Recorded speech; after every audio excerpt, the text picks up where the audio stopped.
Hello, everyone. Welcome back. Appreciate you jumping back on for day 4. Sticking with me for 4 days of this challenge, the 5-day uh, free star hiring challenge. So let me get everybody in here.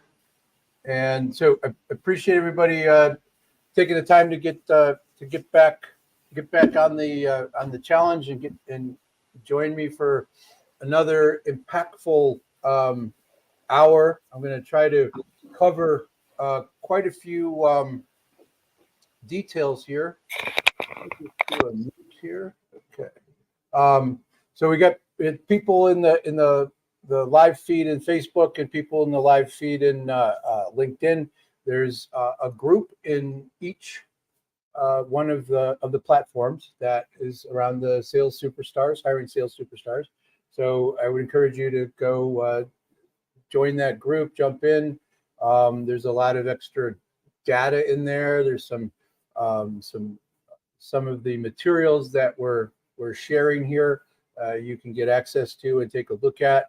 So just go and just click on the button to join, and somebody will get you into the group very quickly.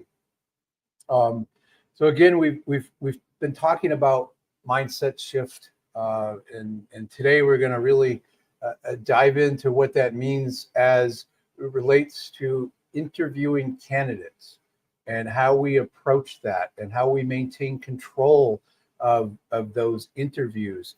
And I think it's important to drive this home that we're the differences with salespeople really show up in the interview, right? Because they can, if you're a salesperson and you've been out there in a sales role for any length of time, and you go to an interview and there's a sales hiring manager, somebody from HR, maybe somebody from maybe an admin in the organization that hasn't interviewed a lot of salespeople. This is where the salesperson who um, has some skills to be able to talk about themselves and be able to talk and to be able to sort of take over that interview. And this is where that mindset really comes into play. Starts on the phone screen, but in this interview, we get somebody face to face or in a video conversation. They're going to try to manage this conversation in a way that benefits them. That's fine. That's normal. But we want to be able to professionally and politely shut that down, let them understand what the rules are, how this is really going to work, and what they need to do to be successful in this, right? And that's part of this equation. We're looking at helping them help themselves by participating in a particular fashion and answering questions that we ask and answering the question rather than telling us a story about something else. So this their strengths of being able to go out of the building and talk about and handle those 6 challenges that salespeople have that other roles don't have. The timing, the rejection, hostility, the resistance that they meet, that the lack of control that they have. All that shows up in the interview if we don't have the right mindset to control that conversation and set the stage. It all starts with the sort of review what we covered. It starts with creating a job posting that attracts the people that we're really looking for, right? And the idea is that we're attracting those that sound like they feel that we're describing them. That's the objective. And they read it, it's like, oh, that's me. I do that. I'm pretty good at that. I should apply to this role. And then we use the assessment tool that we shared yesterday. That really gives us the red, green light, saves us a ton of time. It gives us an immense amount of data to use during the interview process. But the other thing that I probably didn't highlight enough yesterday is that report, that information that you get on the candidate, when you decide to hire them, which part of this program is that's converted into an evaluation and becomes a coaching document. for you as a sales manager, as a business owner, is going to help you manage and coach that salesperson in those weaknesses. And it switches the presentation just a bit. The information is just presented in a way that makes it easier to review and coach. And we share that with the candidate. I encourage the clients to share this with the candidate to help them understand that, we all have strengths and weaknesses. And this is what we're going to work on. And the more you lean into this, the more we do this coaching, the faster you'll ramp up, the faster you'll get to being successful. So, we've gotten to that assessment, and the phone screen was what we covered yesterday afternoon. That phone screen really helps us quickly determine, does this person have the basic skills? Can they be articulate? Can they tell a good story? Are they able to answer questions and follow directions? And it gives us a quick snapshot, but we do it in a quick way so that we're not wasting time for anybody. And the templates and things that we have as part of this program, what we use these for is to explain to the candidate from the beginning, here's our process. And that's the beauty of STAR, is that allows us to blend these elements into a hiring process that fits your culture and fits your company. So what I mean by that is we do the assessment, we do the phone screen, and then we let them know that here's how we're going to do the interview cadence.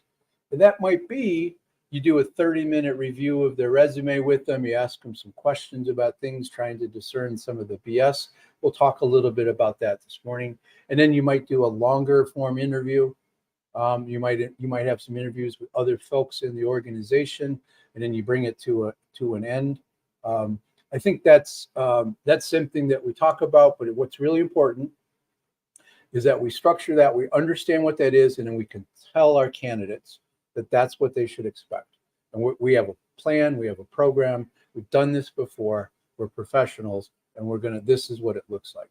Now, all of that being said, I encourage clients to complete the interview process from the time that we engage with them with that first email to the time that we get them to the end of that final interview. I'd like that to really fit into that 2 to 3 weeks, because what's happening now is that people are less patient. If they know what it looks like, they can work through it. It helps us with somebody who's looking at multiple offers. If we really like a candidate, we don't want to skip our steps, but we want to be able to explain this so that everybody's on the same page. And if we drag something out 4 or 5 weeks, we're going to limit our pool of people, because it does make it difficult. So when we make this commitment to go looking for candidates, and we're going to hire someone, whether it's a salesperson, a hunting role, or a sales manager, or a sales leader, doesn't matter. We want this to be mapped out. We want it to be clear, and we want to have the commitment to go put the resources in to get this done. So the other thing that I think we touched on with the assessment that we probably should highlight is that it's DEI friendly. We're using language that fits with the way we ask our questions. We're not making people feel uncomfortable. This process allows us some flexibility with our language. We're EEOC compliant because we're documenting this and making sure everybody is treated the same way. And that's what's most important, is that we're giving everybody the same look, going through the same process. There's no special treatment. And if we're using an assessment that we want to put in, we slot that in. We let them know. Maybe that's after the hire, maybe that's towards the end, because we want to gauge something around culture. That's fine, but we're doing it at the same point in the system, and we document it, and it still gives us that compliance.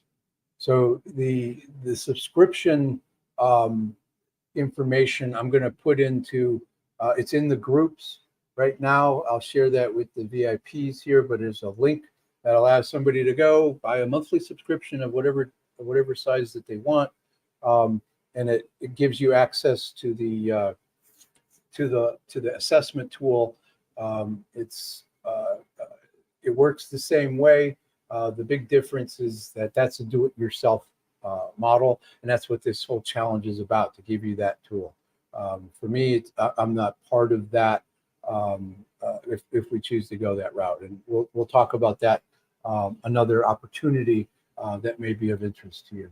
Our licenses are based on if somebody goes the route where they want some help. The licenses are structured in a way of the number of hires we anticipate making in a year and the time frame.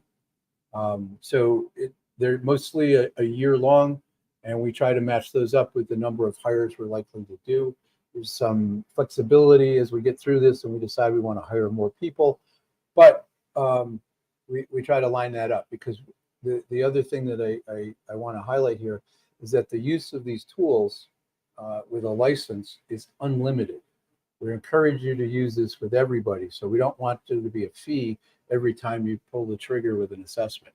It's the fee for the license. It's unlimited usage when we just track the number of hires to match up so that we get you that coaching report. So let's I think that covers all of my notes and some of the questions I had where we went through that. So let's sort of dive in. We talked about the challenge mindset a little bit, about what we're going to look at. The interview framework is what we're going to cover today. So we have some flexibility. I'm going to show you a couple of options, but what I want you to really take away with here at a high level is that you're going to be able to match this up with how you would like to proceed, and we can design interview process that fits it meets your needs. Whether we have to have multiple people have a conversation, we just define it and put it up place. And then we're going to talk about some sample questions that will help you determine whether this candidate has the goods, is going to think about sales the way that you want them to think about, and really dig into some of the challenges that we might encounter after we've hired them normally, right? Which is what we want to avoid, is making that mistake and getting it right, and understanding where the strengths and weaknesses are of the candidate. So let me stop presenting this, and I'm going to switch to sharing my screen. And bear with me just a second here.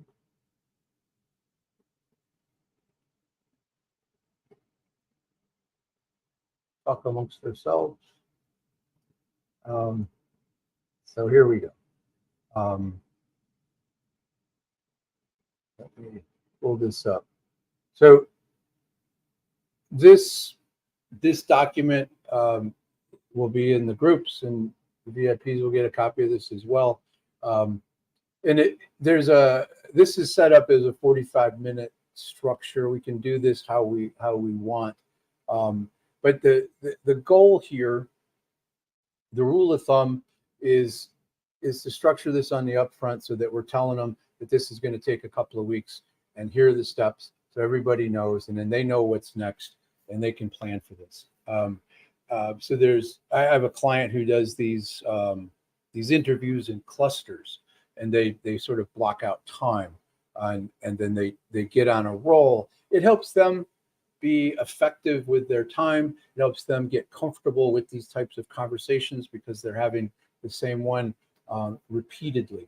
But again, this becomes your something that you're able to design. So if this is 35 or 45 minutes, it's up to you. So the opening script, I'm not going to go through every line in this, but I want to hit a couple of highlighted sections here. So the opening script to how we start this interview, right? You got somebody sitting in your conference room, or they might be in a Zoom, right? If they're there, somebody's brought them some coffee or water. You got them to be comfortable. We start off by saying, thank you for taking the time, to meet with us today. I want to apologize in advance. This is something that we're pulling from the phone screen. We only have the time that we've allotted for, whether that's 30 or 45 minutes. There's a lot I want to learn about you. So if you just think about what I just said, the words are there, but I said them in a way that I was curious, and I really want to dig in and see, it was a friendly tone. There's a lot I want to learn about you. As a result, some of these questions are going to come at you kind of fast and quick. And when I get that answer that I think I understand, I might interrupt. So please don't be offended. We're just trying to learn as much about each other as possible and move forward with the process. Is that okay? Right? And usually there's no problem, but I've set the stage. I've taken control of this interview. Right? And that's what's important. I'm telling them how this is going to work. And it happens exactly the same way. I'm not a big fan of scripts when it comes to salespeople, but I think this is an important piece here. So with resumes, there's preparation that we need to do with the resume. And since this is really the first time we're going to review the resume, we want to go through this and look at the what I call just looking for the bullshit in a resume. In a sales resume, it's always a little bullshit, right? Sometimes there's big piles, sometimes there's a little bit, but it's there. And what we want to do is figure out where that is. We know as we've been around the block, I can kind of smell that and pick that out. I highlight it. When I go look at a resume, I'm using a highlighter and a red pen, and it looks like a bad term paper from high school or college. And that's when I'm face to face. I'm happy to let the candidate see that, so that they know that I've taken the time to look at their resume. So what I like to do is start off with a couple of big questions where I start to kind of get in their head a little bit, and they start to share about what they think. And if they have trouble with these big picture questions, it gives us some insight into how they think, how they're going to behave, what their attitudes are, especially when they with their responses, right, and their body language. So so one of these big questions that I use a lot is, why do people buy from you, right? And again, the tone was friendly and it was curious, and they should be able to give us some sort of answer, and if they give us an answer that's related to everybody likes me, they love me, they trust me, right? Is that what we're looking for? Are we looking for people that are building the relationship and they rely solely on the relationship, right? Or is a better answer, I do what I say I'm going to do for someone. I provide them value. I'm consistent with my delivery, right? What I'm looking for when I ask this question isn't this emotional business around I'm liked and loved, and I've got great personality, and I sell this. I'm selling me. I mean, that's part of it, but they should be able to articulate what it is that they do to differentiate. And if it all goes back to the relationship, then we get a little insight there. There's another one here I've highlighted. So take a moment, think about a significant opportunity that you've won in the last few months, and walk me through the steps that you got to go from the beginning to the end, top of the funnel to the bottom of the funnel, whatever the right language is for you. And what we're doing is allowing them to kind of show off a little bit, to talk about this deal. But this is where I'm looking at what they're saying. Like, how'd you get the deal? Was this something that was handed over to you from marketing? Was this something that came in from a website? Or did you have to go out and hustle this up? And I'm looking for that sort of piece. So is that how you normally win? That's how you normally start off with a prospect, is something's thrown over the marketing wall, right? So I start to understand, is this person a hunter or not? I'm verifying things that I've seen in the assessment, but I want to hear it from them. I want some language from them. I want to see how they tell the story, how they react to these questions. Because what's my goal? My goal is to keep them on their heels and not uncomfortable so that they're in tears. I want them to be uncomfortable so that they're on their heels and they feel like they're not fully prepared, and they have to really kind of think about their answers. I want them to be just a little bit uncomfortable, because that's how they're going to feel if they're unprepared in front of a prospect. So I'm learning answers to questions. I'm learning how they react to a little bit of pressure. Are they going to fold up like that the cheap suitcase, that old metaphor? Are they going to lean into this and try to come up with a good answer and try to respond to what I'm really asking them? So I want that to go all the way to the end, and if they should be able to describe a sales process to me, right? So that's sort of the inside baseball of this, right? I'm asking a big question, but I'm really, if they can't walk me through their sales process or their methodology, then I know they're just winging it. And I will ask questions as I'm in through this, right? Because I want to see them respond to my questions. Like, so it doesn't sound like you have a formal sales process that you follow here. And then they might blame the company if we don't have that. I'm used to using this, but this is how we do things here, right? And then you can dig into this. You can see how just one question that sort of this big open up bigger story where we allows me to pepper them with some questions and really start to understand the bigger issues. And if I scheduled this for 30 to 45 minutes, I'm really learning a lot just by the nature of my questions.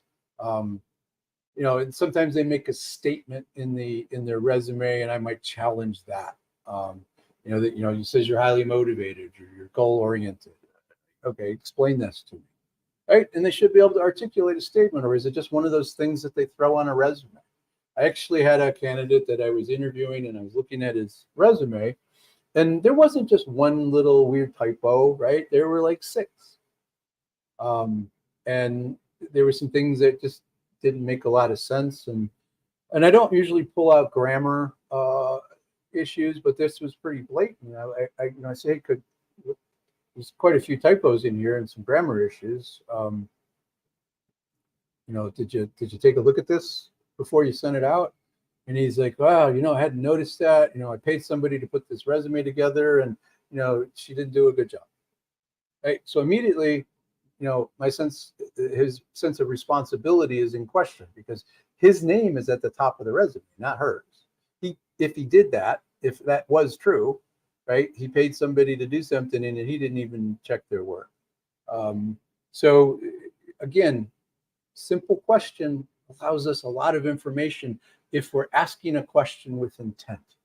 And that's a big part of this component here, that we want to ask questions with an intent.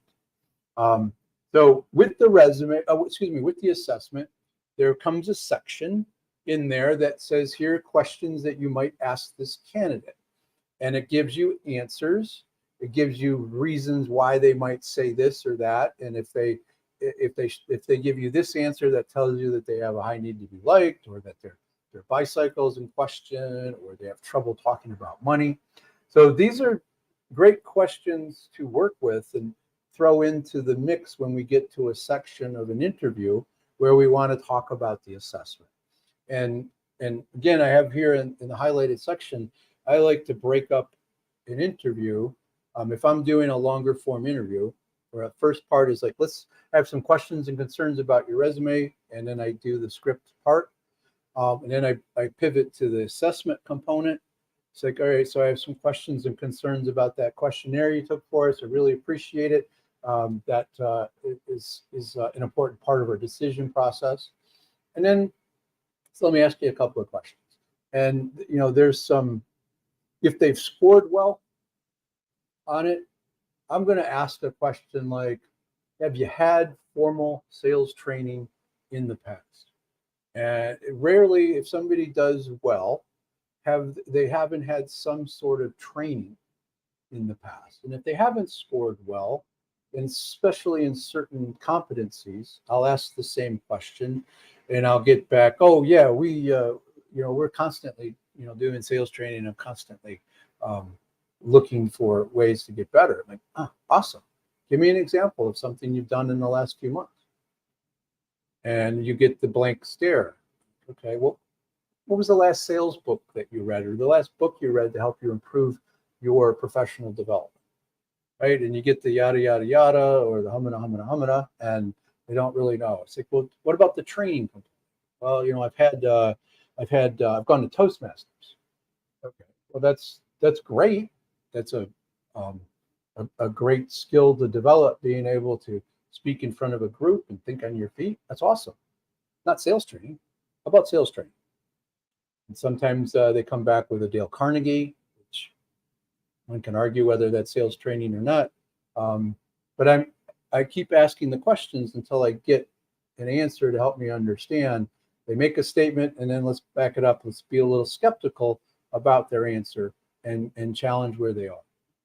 So I think that's, excuse me just a moment.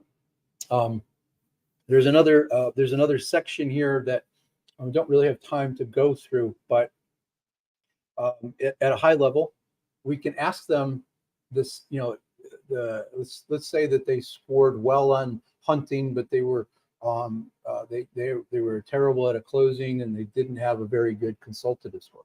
So we can say, hey, one of the things the three of the things that we look at is boom, boom, boom. And I'm curious, where do you think you are the best at in hunting, consultative selling, and closing? And have them rank that for you, 1, 2, 3. Right? And then their response may or may not be the same as what it came out of from the assessment. And you could say something like, it's interesting because the findings from the questionnaire you took showed just the opposite of that. What do you make of that?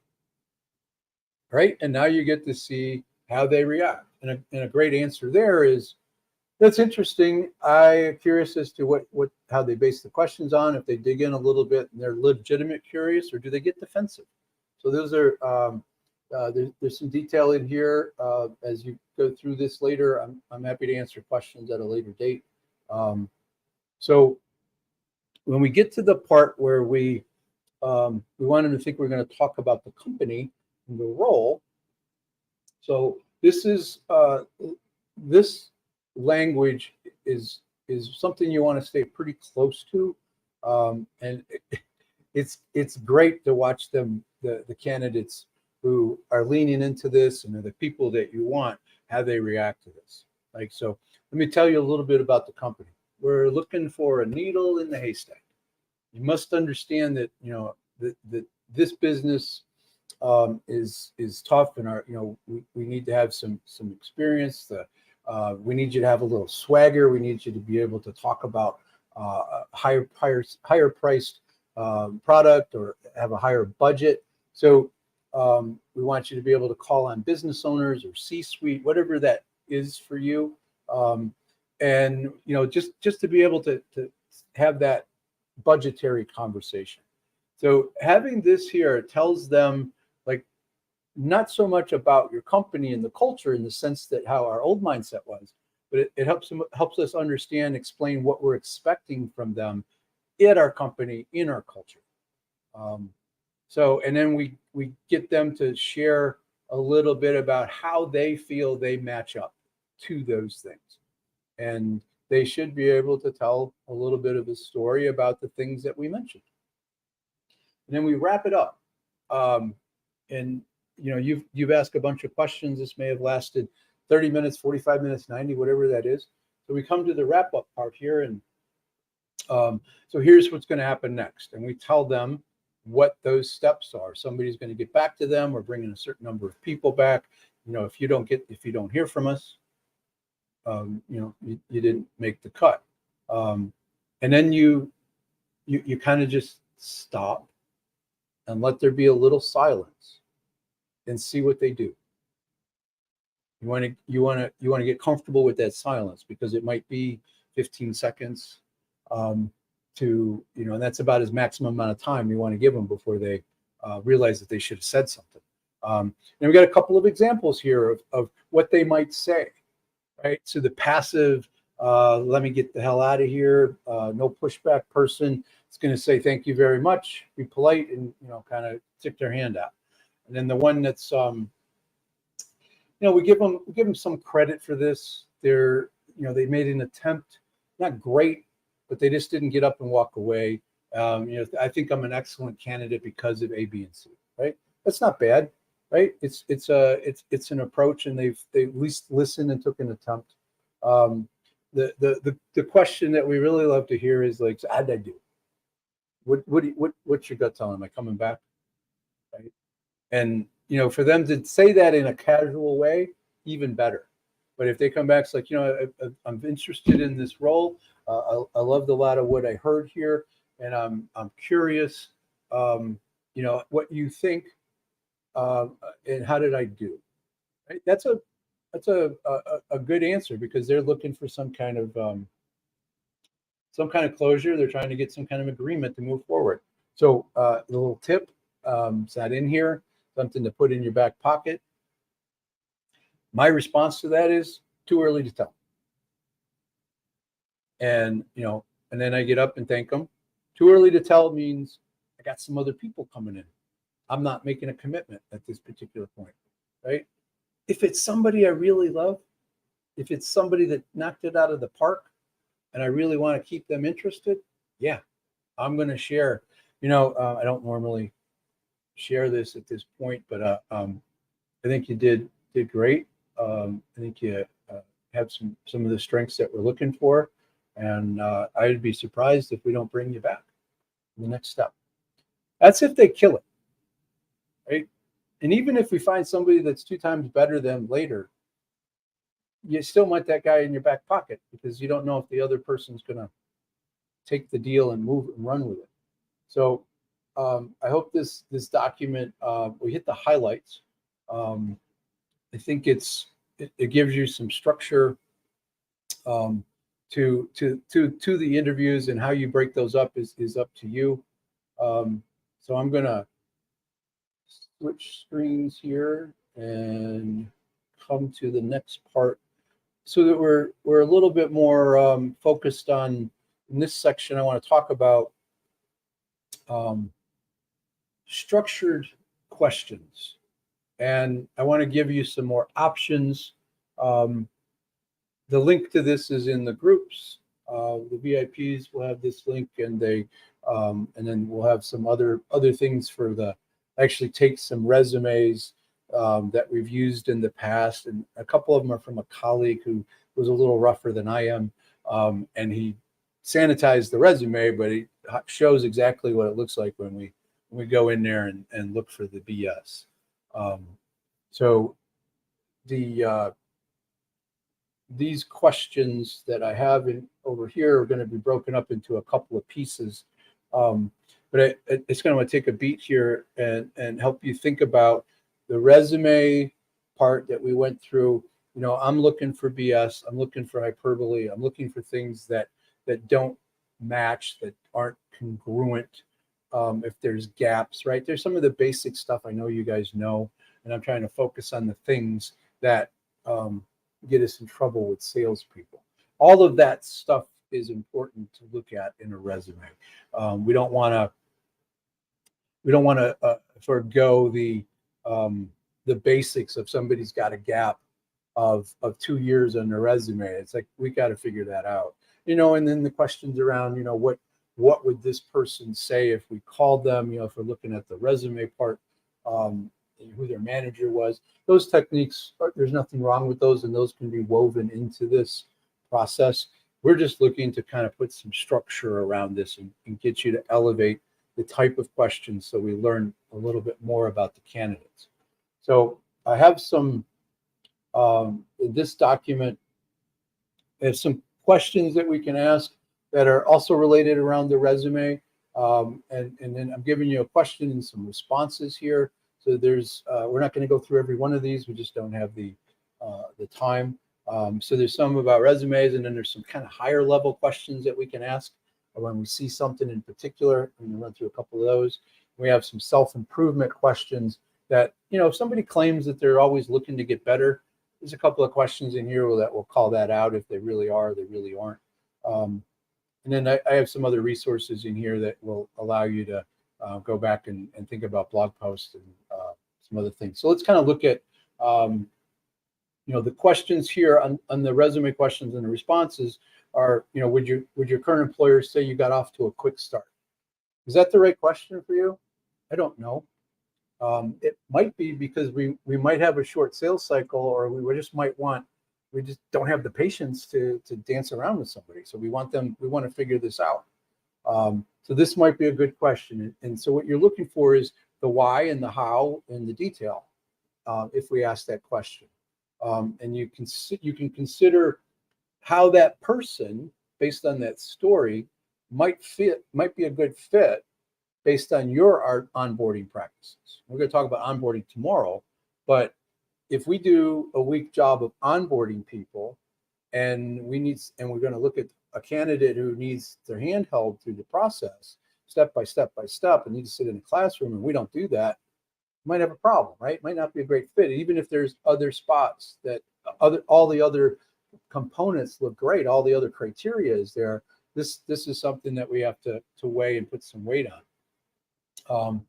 And we want to ask questions around this one here is like, if you had a great sales manager, right? And who and why, right? Because I want the who and the why, because I want the detail. I'm not going to call the guy up or the gal up, but I want to understand what they think a good sales manager is, especially if we have a good sales manager, especially if we are engaged with closely managing a candidate, a salesperson. So let's hear what they have to think before we have to fight with them later. When you decided to change the job from bump to bump, right? There should be a story there that makes sense. A few years ago, it was commonplace for people, in 08, 09, and during those recessionary periods, people lost jobs, right? And there was a gap, right? And it was a relatively simple situation. And then there was a time period where, like, how do you not have a job, right? If you don't have a job in certain economies, you don't want a job. So, we have to ask the question and put it in the right context. But I think these questions really help with the resume, and digging a little bit deeper past what we standard. The idea here is that we're thinking a little different. And here's some things where we call out things that we might see on a resume, or things I've seen on a resume that I've questioned, right? How you're highly motivated. How so? Right? And I'm not saying you're a liar. I'm just saying, tell me what that means. Right? I'm curious. My tone of my voice needs to match my curiosity. At XYZ, you were at this company. You didn't mention your sales results as part of your description. What were they?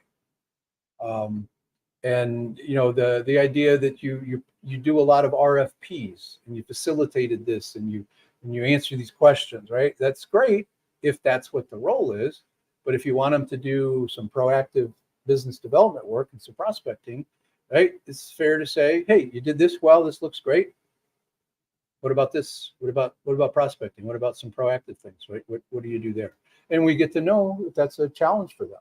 Or I'm not good at that. I don't have to do that. It's not part of the role, right? Whatever that is, it becomes information that we get to make questions on. I tell the story at some point during conversations. Typically, is I had a resume with a gentleman who was doing fine. He was a pretty above average salesperson, and I'm like, hey, looks here that you were the best salesperson. You got the award for top salesperson in the Midwest region in 2001 and 2002. That's awesome. How many people in the Midwest region? And the guy looked at me. He's like, just me. Oh, okay. All right. What were your revenue numbers? So I just didn't end it there. What were your revenue numbers? So he did $1 million. I'm like, okay, so was there another region in the country? Yeah, Southern region was another region. Who was the top salesperson in that region? And he gave a name, and I'm like, so what did he sell? Well, his revenue was about $2.5 million. And the guy out west, right? So I got an understanding that he positioned himself as a top salesperson, But when we looked at the peers, he was at the bottom of the list. Now, with further questioning, I uncovered that he had the smallest territory and he was the newest salesperson. So it made some sense. But had he positioned this, if I just accepted that, right, I wouldn't have known any of that. But it actually turned out, as I dug through it, that he had taken a dead territory and made it into $1 million when the previous 3 years, no one had been working it, and there was, some phone calls that came in with $250,000 worth of work. So he went out and did some things, right? So even though we challenged him, we found some good information, some good intel. So I think that's something to be cognizant of here. Is like, we're not just trying to make the guy feel bad. We're trying to figure out, is there a fit? So there's some good questions in here to dig around in. Self-improvement questions, like, we could talk about books. We could talk about, what you've done, how you've invested in yourself. You can look at, the recent books. And if somebody says they're a reader, great. What was the last 2 books that you read? And sometimes you get the humana. It's not they're really not serious about what they're doing. The actual investment. It sounds good, but they don't really do it. So that's what I talk about with the BS in the resumes. And it's not always bad. And I think there should be a little bit of ego in our resume. We should have a little bit if we're trying to position ourselves well, because if we're not, we're not doing a good job putting our best foot forward. But we want to be looking for resumes that have results, not telling just stories. We want to see that they accomplished something, right? What did they hit? What was their number? How did that go from year to year, right? We should have some sort of measuring stick in their description. So there's something that I don't want to spend time on, but in this document there's a hiring mistake calculator. It's on my website. You can go to the resource page, and it takes you to have about 15 minutes worth of focused time, because we ask questions. It's not just some basic things. We want you to think about what this is. We're looking at hard and soft cost here of what it really cost us to do this. And I would say a hiring mistake, when you go through this, I probably want to be sitting down when you finish that, because the numbers are usually bigger than what we anticipate, because we're looking at go beyond salary, go beyond benefits, we go beyond, because we're looking at your time. We're looking at the resources that went into this. We're looking at the ramp up time. We're looking at the time that we spent trying to build a pipeline and it didn't happen. So we calculate all of that in there for you. So I would encourage you to go look at that at your leisure. A couple of those blog posts, I do 2 blog posts a month. And a lot of times it's about something that pissed me off that previous couple of weeks that I want to get off my chest. But I try to stay focused on sales hiring and salespeople's improvement and transformation. But there's a couple of posts that I think kind of cover aspects of sales hiring that we haven't had time to cover. Some of the myths around experience is more important than correlation to the industry. I get into the reasons why in one of those posts. So, and that the idea of onboarding is more than what we think it is, and it's usually more important to the candidate, and it's especially important to the candidate who is a highly competent salesperson. That person needs to gather the intel, the information that they need to go be successful. And if you drag that out, you make it difficult for them to get it. We're worrying about nuts and bolts product information rather than talking about the messaging this person needs to hear, the questions that they need to be asking, the targets that they should be hitting, right? If we're not giving them that information and we're talking about other things, then they're gonna lose interest. They're gonna get bored because they want to get going, right? If you hire the right person, they want to go faster than you do sometimes. right? And we want to like pull back on the reins just a little bit, right? At that point, we want to give them progress. We want to see them. So we'll talk about onboarding tomorrow. But one of the things with onboarding is, like I do like a 30-day onboarding program, and the goal is that they have to hit these benchmarks, right? They're realistic benchmarks. They're something that the company can deliver. There's something that they can support. It's something that the sales manager can deliver, but the salesperson can achieve. And what I like to do at the end of that, and here's just a little tip, is we do a sort of a celebration of them getting through their onboarding, right? That first 30 days, right? And sometimes it's a stupid little trophy that we've purchased with onboarding complete, right? And then there's social media posts that can be done, and it's not a monetary thing. It's just like recognition that they accomplished the thing, they did it well, but we've defined what that is, right? They're not just like checking boxes and done the HR paperwork. It's like they've mastered a discovery call. They've done role plays with sales managers. Like we map this out and we help them get there, but recognizing that, the sort of little graduation thing. I'll give you some of the steps to do that tomorrow. But I think that's an important part to really understand. We can get this thing right. We can do the interviews. We can get the right candidate. We can get the sales superstar, and we can screw it all up in the onboarding process.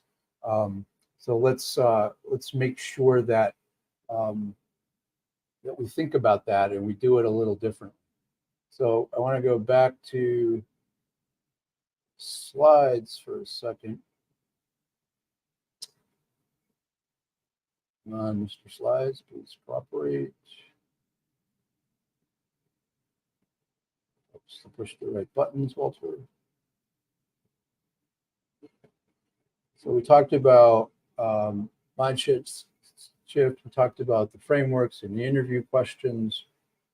So what I want to share here in the last couple of minutes is that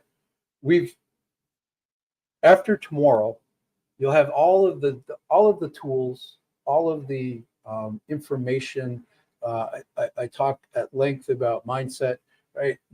I think that's been made clear that we're shifting what we're doing. We're shifting how we're thinking.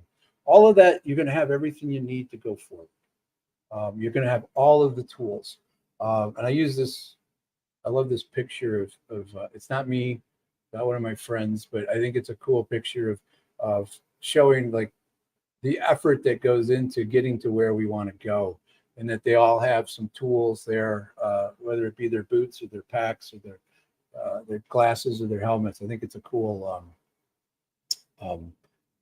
graphic that ties into what we're talking about, because it's a challenge to do this. It's something new. So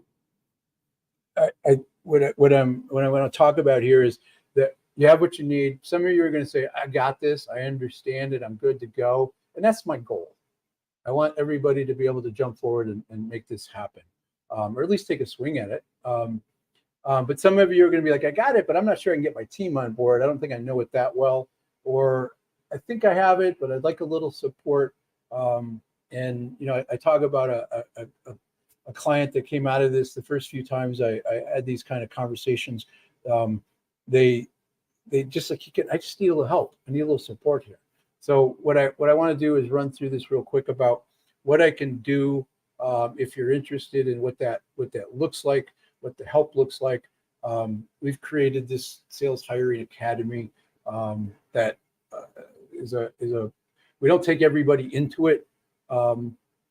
It's not insurmountable, but it has a lot to do with somebody's commitment to making a change and their seriousness about moving forward and hiring somebody that's the right fit. So let me fix this so that shows well. So I want to work with somebody that wants this support to move forward. The screen's a little hard to see, but I'm showing you the steps that are involved here, and I'm going to run through this kind of quick. To get the star set up and prepped for your team, there's some define who we're looking for. We're going to set up the role configuration. We're going to craft a job posting. We're going to provide these email templates and scripts, and we'll get them customized. You're going to have to put them into your ATS, or you're going to have to put them into your system eventually. But we help you understand how this works. There's with the platform that we have with this assessment, there's some really cool tools that allow us to play with candidates. So I'll give you a quick example. We can reconfigure a candidate. So let's say you've got somebody that you really like. They got something on their resume they scored pretty well, but you don't think they're a hunter, but you think they're a great fit for this role over here. It might be customer service, or it might be account management, but you don't want to just turn them loose. So we can take that same person, those answers that they had, reconfigure what the questions were going to be styled at, like what our criteria was, without asking them to do anything different, and see if they fit this other role. Right? It's a little more complicated than that, but from your end, it's not. And then we can analyze data. We can look at how many people we've had.